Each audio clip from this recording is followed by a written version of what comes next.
இந்த ஆத்தா நான் இருக்கையில நீ எதுக்கு சாமி கண்ணுல தண்ணி வச்சிருக்க? உன்னை நம்ப வச்சு கழுத்தறுத்துட்டு இன்னைக்கு சிரிச்சுக்கிட்டு இருக்கிற அந்த துரோகிகளை பார்த்து நீ ஏன் கலங்குற? உன் கூடவே இருந்துட்டு உனக்கு தெரியாம குழி தோண்டினவன் கதி என்ன ஆகும்னு உனக்கு தெரியாதா? அவன் சிரிச்ச சிரிப்புக்கெல்லாம் சீக்கிரமே முற்றுப்புள்ளி வைக்க இதோ உன் ஆத்தா நான் வந்துட்டேன் சாமி. உனக்கு அநீதி இழைச்சவன் எவனா இருந்தாலும் அவன் ஆணவத்தை என் பாதத்துல போட்டு மிதிக்காம விட மாட்டேன். நல்லா கேட்டுக்கோ சாமி. சூதுவாது தெரியாம நீ மத்தவங்களுக்கு செஞ்ச தர்மம் தான் இன்னைக்கு உன்னை உசிரோட வச்சிருக்கு.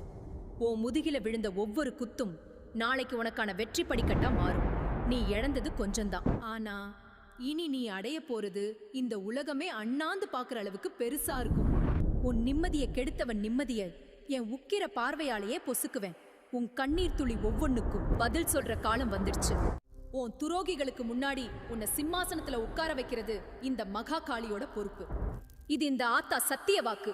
இனி உன்